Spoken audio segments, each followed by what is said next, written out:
नमस्कार दोस्तों, जय श्री राम, जय सीताराम, जय जय हनुमान, जय बागेश्वर धाम सरकार। दोस्तों, संध्या दीपक जलाते समय जो नियम अपनाने चाहिए उनके बारे में कितना जानते हैं आप? क्या आप शाम को दीपक जलाने के महत्व के बारे में जानते हैं? और क्या आपको यो पता है कि आखिर शास्त्र में संध्या के समय दिया बाती करने का विधान क्यों बताया गया है? आखिर क्यों घरों में नियमित तौर पर शाम के समय दीपक जलाने के लिए कहा जाता है?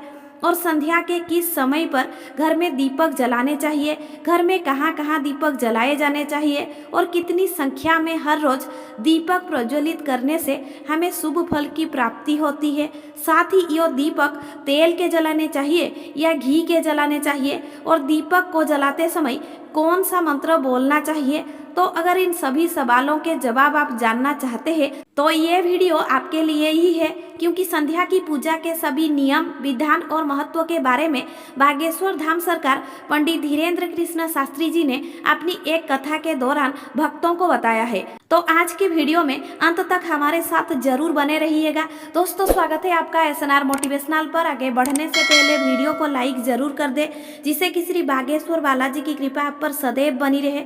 चलिए वीडियो में आगे बढ़ते हैं। दोस्तों, सभी के मन में अक्सर यह सवाल होता है कि जब हम सुबह देवी देवताओं की पूजा आराधना कर लेते हैं तो हिंदू धर्म में संध्या के समय पूजा करने के लिए क्यों कहा जाता है? आखिर इसका महत्व क्या होता है? तो गुरुजी कहते हैं कि एक बार जब महादेव माता पार्वती को अमरता का ज्ञान देने के लिए अमरनाथ की गुफा में लेकर आए थे तो बहुत लंबे समय तक वो स्वर्ग में जाकर देवताओं से भेंट नहीं कर पाए थे। इसीलिए उन्होंने माता पार्वती से देवताओं से मिलने के लिए अनुमति मांगी, और जब वो स्वर्ग से 1 महीने तक वापस नहीं आए तो माता पार्वती क्रोधित हुई। और जब महादेव लौट कर आए तो माता पार्वती का क्रोध अपने चरम पर था और इस क्रोध से बहुत सारे राक्षसों का जन्म हुआ था।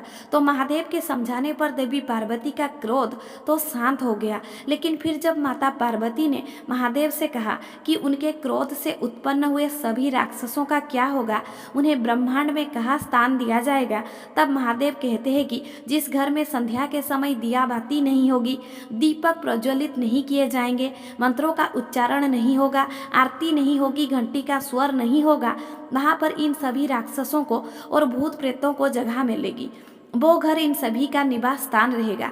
तो इसीलिए शास्त्र में संध्या के समय दिया बाती को इतना महत्व दिया जाता है ताकि आपके घर में भूत प्रेत और राक्षसों का वास ना हो। लेकिन अब सवाल यो है कि आखिर संध्या में किस समय पर दिया बाती करनी चाहिए?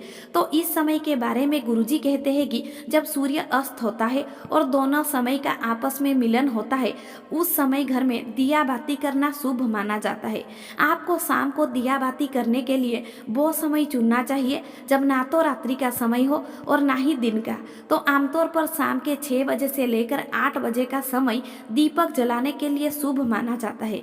इसी के साथ गुरुजी का कहना है कि हमें अपने घरों में रोजाना शाम को कम से कम 5 दीपक जलाने चाहिए, जिनमें पहला दीपक आप अपने गुरु के नाम का, दूसरा दीपक अपने घर के मंदिरों में सभी देव देवताओं को समर्पित, तीसरा दीपक अन्नपूर्णा देवी का, चौथा दीपक आपके अपने घर के मुख्य द्वार पर माता लक्ष्मी का स्मरण करके जलाना चाहिए, और 5वां दीपक अपने घर के आंगन में लगी हुई तुलसी की क्यारी के पास जलाना चाहिए। जो मनुष्य अपने घर में 5 स्थानों पर दीपक जलाता है, उनके घर की सभी नकारात्मक शक्तियां अपने आप ही दूर हो जाती है।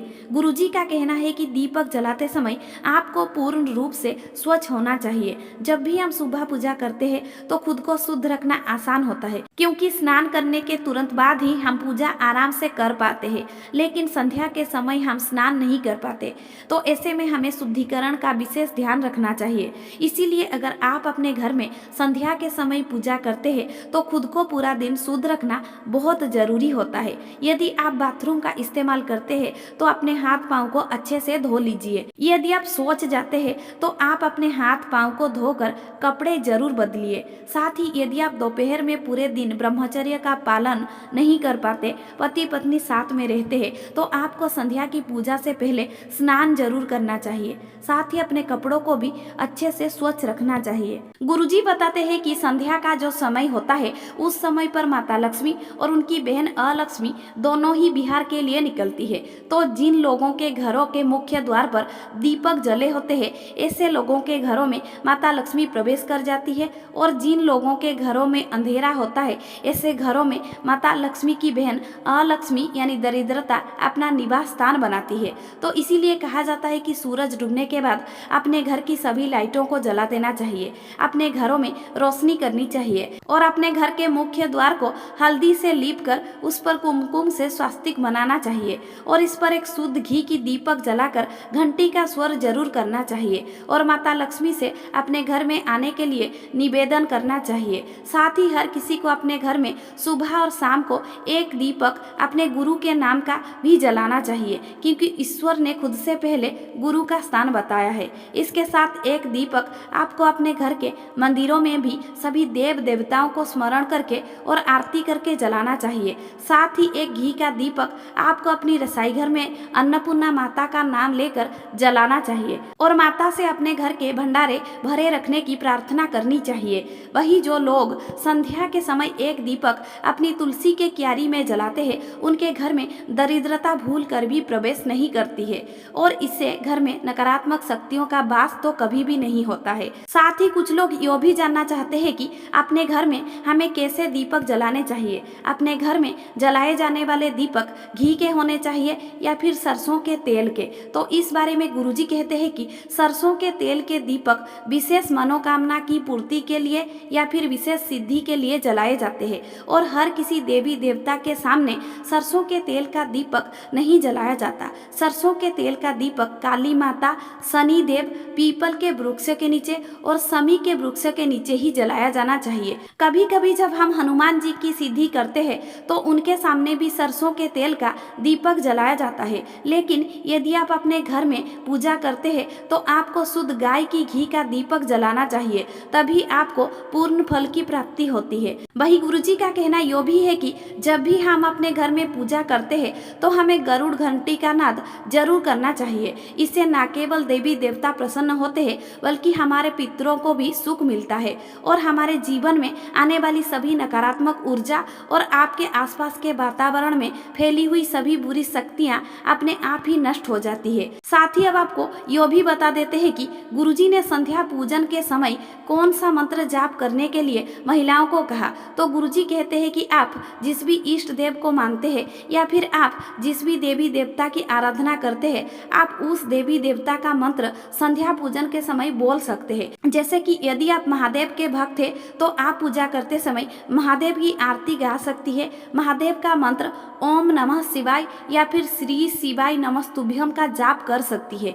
यदि आप माता लक्ष्मी की भक्त है तो आप माता लक्ष्मी की आरती कर सकती है और ओम महालक्ष्मी नमः का जाप कर सकते हैं।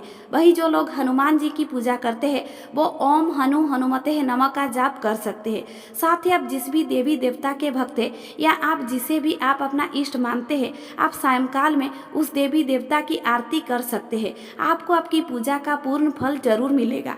तो ये थे गुरुजी के बताए हुए संध्या पूजन के कुछ नियम जिन्हें अपने जीवन में आजमा कर आप पूर्ण फल की प्राप्ति कर सकते हैं। दोस्तों उम्मीद करते हैं कि गुरुजी की बताई हुई ये बातें और चेतावनी आपको जरूर पसंद आई होगी। अगर आपको यह वीडियो अच्छी लगी हो तो चैनल को सब्सक्राइब करके वीडियो को लाइक और कमेंट बॉक्स में जय श्री राम, जय बागेश्वर धाम सरकार, जय हनुमान, जय सीताराम जरूर लिखें और इसे ज़्यादा से ज़्यादा शेयर करके बाकी लोगों तक भी पहुंचाएं। तो मिलते हैं अगली वीडियो में, तब तक के लिए आप अपना ध्यान रखें, स्वस्थ रहे, सुरक्षित रहे। धन्यवाद।